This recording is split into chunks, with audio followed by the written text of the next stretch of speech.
Buffer zone ഹർജികൾ ഇന്ന് കോടതിയുടെ പരിഗണനയിലേക്ക് വരുമ്പോൾ വലിയ പ്രതീക്ഷയോടെ അല്ലെങ്കിൽ എന്തെങ്കിലും ഒരു പോസിറ്റീവായിട്ടുള്ള തീരുമാനമുണ്ടാകുമോ എന്ന് ഉറ്റുനോക്കുന്ന നിരവധി ആളുകൾ നമുക്ക് ചുറ്റുമുണ്ട്.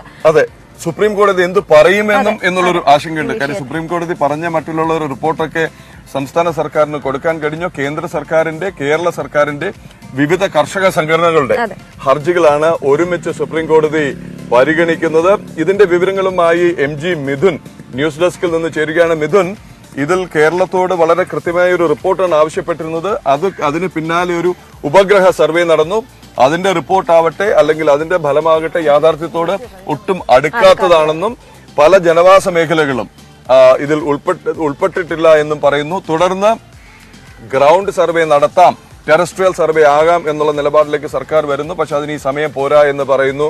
പരാതി നൽകാൻ അവസരം ഒരുക്കുന്നു. ലഭിച്ച പരാതികളിൽ ഒരുപക്ഷെ 4-1 പോലും തീർപ്പാക്കാനും കഴിഞ്ഞിട്ടില്ല. അപ്പൊ ഈ സാഹചര്യത്തിലാണ് ഇന്ന് സുപ്രീം കോടതി ഇത് പരിഗണിക്കുന്നത്. എന്തൊക്കെയാവും ഇന്ന് പ്രതീക്ഷിക്കേണ്ടത് സുപ്രീം കോടതിയിൽ നിന്ന്? സംസ്ഥാനവും ജനങ്ങളും ഒരുപക്ഷെ ആദ്യം ആശങ്കപ്പെട്ടിരുന്നത് ഒരു റാപ്പാണ്. സുപ്രീം കോടതിയിൽ നിന്നൊരു വിമർശനം ഉണ്ടാകുമോ? പറഞ്ഞ സമയത്ത് റിപ്പോർട്ട് സമർപ്പിക്കാൻ കഴിഞ്ഞില്ല. ഈ ഉപഗ്രഹ സർവേയുടെ അടിസ്ഥാനത്തിൽ റിപ്പോർട്ട് സമർപ്പിച്ചാൽ ഒരുപക്ഷെ അത് തിരിച്ചടിയാകുമോ എന്നുള്ള ആശങ്കകളുണ്ടായിരുന്നു.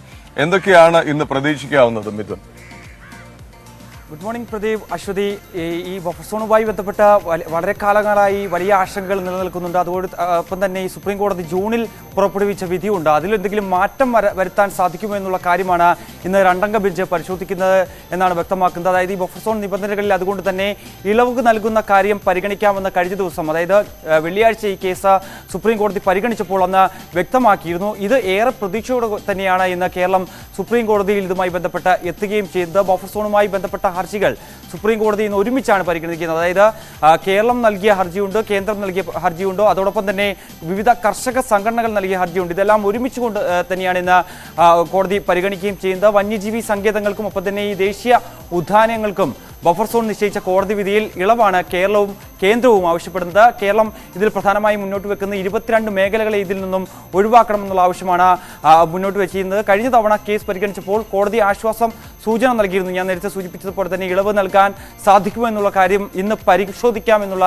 ഒരു അഭിപ്രായം അന്ന് ജസ്റ്റിസിന്റെ ഭാഗത്തുനിന്നും ഉണ്ടായിരുന്നു. നിലവിലുള്ള കരട് വിജ്ഞാപനത്തിന് വിധി ബാധകമാക്കരുത് എന്നാണ് സംസ്ഥാനം ഇതുമായി ബന്ധപ്പെട്ട് ആവശ്യപ്പെടുന്നത്. മതികെട്ടാൻ ചോലയുടെ കാര്യത്തിൽ അന്തിമ വിജ്ഞാപനവും മറ്റുള്ളവയിൽ കരട് വിജ്ഞാപനവുമാണ് ഇപ്പോൾ നിലവിൽ നിലനിൽക്കുന്നത്. ഈ ജൂണിലെ വിധി പരിഷ്കരിക്കണമെന്നാണ് കേന്ദ്ര സർക്കാരിന്റെ ആവശ്യം. ഈ വിധി പുറപ്പെടുവിച്ചത് അന്ന് 3-അംഗ ബെഞ്ചാണ്. അതുകൊണ്ട് തന്നെ 2-അംഗ ബെഞ്ചിന്റെ വിധിയിൽ മാറ്റം വരുത്താനാകുമോ എന്ന് ഇന്ന് പ്രധാനമായും പരിശോധിക്കുകയും ചെയ്യും. ബഫർ സോൺ വിധി കേരളത്തിൽ വലിയ ആശങ്കകൾക്കടക്കം വഴിവെച്ചതായി സംസ്ഥാനത്തിന് വേണ്ടി ഹാജരായ മുതിർന്ന അഭിഭാഷകനായ ജയ്ദീപ് ഗുപ്ത അന്ന് കോടതിയിൽ ബോധിപ്പിക്കുകയും ചെയ്തു. അതുകൊണ്ടൊക്കെ തന്നെ വലിയ ഒരു ആശ്വാസപൂർവമായിട്ടുള്ള ഒരു പരാമർശം ഇന്ന് കോടതിയുടെ ഭാഗത്തുനിന്നും ഉണ്ടാകുമെന്ന് തന്നെ പ്രതീക്ഷിച്ചുകൊണ്ട് തന്നെയാണ് കേരളം ഇന്ന് സുപ്രീം കോടതിയെ സമീപിക്കുന്നത്. ഇത് സുപ്രീം കോടതിയുടെ പരിഗണനയ്ക്ക് വരുമ്പോൾ തന്നെ നേരത്തെ തന്നെ നമുക്കറിയാം സംസ്ഥാനത്തിൽ വലിയ പ്രതിസന്ധികൾക്കൊക്കെ തന്നെ ഇത് ഇടയാക്കുകയും ചെയ്തിരുന്നു. ഇപ്പോഴും ഇടുക്കിയിലൊക്കെ വലിയ രീതിയിലുള്ള സമര പോരാട്ടങ്ങൾ തുടരുന്നുണ്ട്. ഇന്ന് അവിടെ മന്ത്രി റോഷി അഗസ്റ്റിന്റെ അധ്യക്ഷതയിൽ ഇന്നും ഈ ബഫർ സോണുമായി ബന്ധപ്പെട്ട അവിടുത്തെ സമരസമിതി നേതാക്കളുമായി യോഗം ചേരാനിരിക്കെ തന്നെയാണ് ഇന്ന്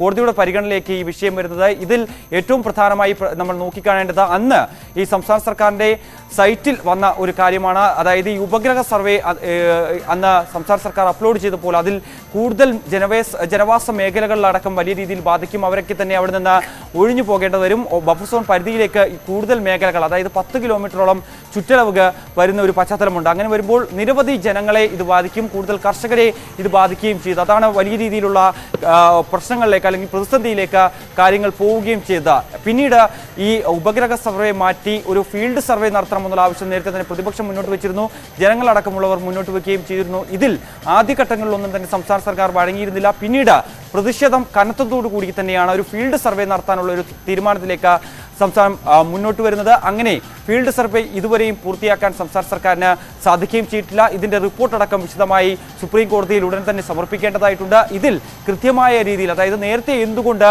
ഈ ഉപഗ്രഹ സർവേ റിപ്പോർട്ട് സമർപ്പിച്ചു, അത്തരത്തിലുള്ള സത്യവാങ്മൂലം സംസ്ഥാന സർക്കാരിന്റെ ഭാഗത്തുനിന്ന് വന്നതിലുള്ള ചോദ്യം സ്വാഭാവികമായും സുപ്രീം കോടതിയുടെ ഭാഗത്തുനിന്നും ഉണ്ടാകാൻ എന്നിരിക്കെ തന്നെയാണ് കഴിഞ്ഞ ദിവസം കേസ് പരിഗണിച്ചപ്പോൾ ഇക്കാര്യത്തിലൊരു ഇളവ്, ഈ ജനങ്ങളുടെ ആശങ്കകളൊക്കെ തന്നെ പരിഹരിച്ച് മുന്നോട്ട് പോകുന്നതിന് വേണ്ടി തന്നെ ഇക്കാര്യത്തിലൊരു ഇളവ് അനുവദിക്കാം അല്ലെങ്കിൽ അത് പരിശോധിക്കാം എന്നുള്ളൊരു പരാമർശം, അത്തരത്തിലുള്ളൊരു നിരീക്ഷണം അന്ന് കോടതിയുടെ ഭാഗത്തു നിന്നും ഉണ്ടായത്. എന്തായാലും അക്കാര്യമാണ് ഇന്ന് പ്രധാനമായും ഈ രണ്ടംഗ ബെഞ്ച് പരിശോധിക്കാൻ പോകുന്നത്.